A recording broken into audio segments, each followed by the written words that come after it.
Hello दर्शकों, आप सब लोग कैसे हैं। मैं यही ध्यान और भावना करता हूं कि आप सब लोग कुशल मंगल से होंगे, प्रसन्नचित्त होंगे, खुश होंगे। तो आइए चर्चा करते हैं माघी की पूर्णिमा के दिन की।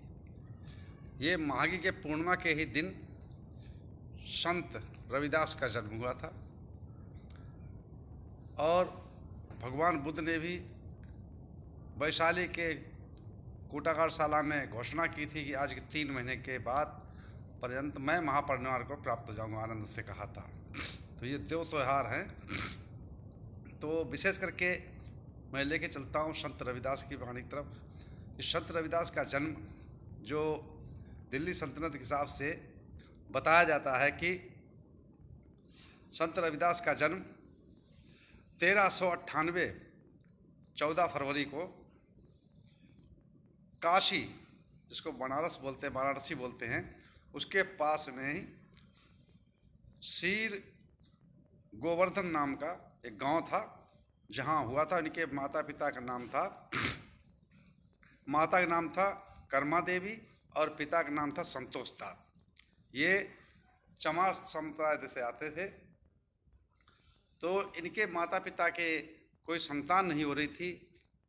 एक समय क्या हुआ कि ये गुजरते गुजरते और पहुंच गए हैं सारनाथ, जहां रेवत प्रज्ञ भंते जी ठहरे हुए थे। तो वहाँ जो है उन्होंने जाकर के उनको भोजन दान दिया और उनसे प्रार्थना की कि भाई हमारे संतान कोई नहीं है, मन निसंतान है। तो उन्होंने उनका भोजन दान लेकर के आशीर्वाद दिया था भिक्षु प्रज्ञा रेवत प्रज्ञ ने कि जाओ तुम्हें पुत्र की प्राप्ति हो और ज्ञानवान पुत्र प्राप्त हो, जो समाज के कुरीतियों को मिटा सके, ऐसा पुत्र होगा।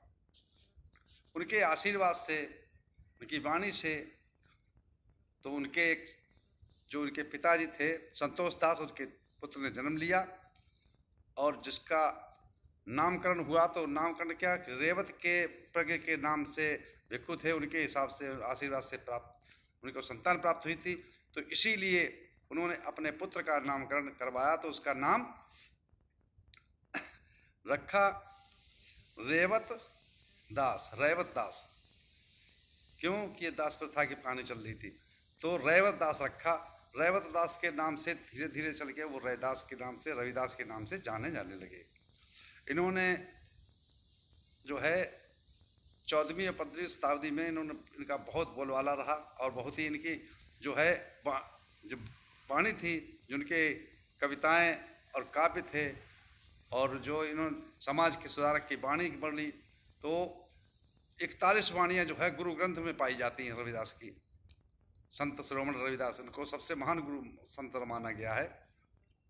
और इन्होंने 70 वर्ष की आयु तक अपने जीवन काल में समाज सुधार का काम किया और समाज में कुरीतियों को, आडंबरों को, रूढ़वादियों को मिटाने का काम किया। लोगों को समझाने का काम किया कि मनुष्य एक समान है। हर मनुष्य को मानवता का पाठ पढ़ाया। मानव एक समान रहना चाहिए, मानव के प्रति मानव का कैसा व्यवहार होना चाहिए, ये शिक्षा उन्होंने दी। और 70 साल की अवस्था में इनका जो है परिनिर्व्रत राजस्थान में हुआ 1518 ईस्वी में। तो जो है इनकी संक्षेप रूप में हिस्ट्री ये थी। और जो है बाकी लेखकों का कुछ अलग अलग इतिहासकारों का कहना है कि कभी 1337 में दर्शा रहे हैं, कभी 67 में दर्शा रहे हैं, कभी 68 88 में दर्शा रहे हैं। तो ये मतभेद है, लेकिन जो दिल्ली सल्तनत के इतिहास के हिसाब से है वो 1398 14 फरवरी 1398 को, और परिनिर्व्रत दिवस जो है 1518 में 70 वर्ष की अवस्था में हुआ है। तो मेन कारण है कि इनकी जो है जो पुण्यतिथि है, जो जन्म तिथि है, वो माघ की पूर्णिमा को ही मनाई जाती है। और इसीलिए माघ पूर्णिमा बौद्ध जगत में बहुत ही माननीय है कि भगवान बुद्ध ने ये त्यौहार रूप में मनाया जाता है। माघ पूर्णिमा भगवान बुद्ध ने जो है वैशाली के कूटागढ़शाला में आनंद से कहा था कि आज के ठीक 3 महीने पश्चात मैं महापरिनिर्वाण को प्राप्त होऊंगा। मैं जन्म मरण से मुक्ति हो चुका हूँ, मेरा दूसरा जन्म नहीं होगा, मैं दुखों से मुक्त हो चुका, मैं मोक्ष को प्राप्त हो चुका, मैं निवृत्त हो चुका हूँ और आज से ठीक 3 महीने पश्चात मैं अपने शरीर को त्याग दूंगा, अपने प्राण अपना पर निवृत्त हो जाऊंगा। तो इसी के साथ मैं अपनी वाणी विराम करता हूँ। आप सब लोग मंगल हो, कल्याण हो, सुखी जीवन हो, निरोगी काया हो, दुख दूर हो जाए, सुख से वास करो, हमेशा प्रसन्नचित्त रहो, हमेशा प्रसन्न।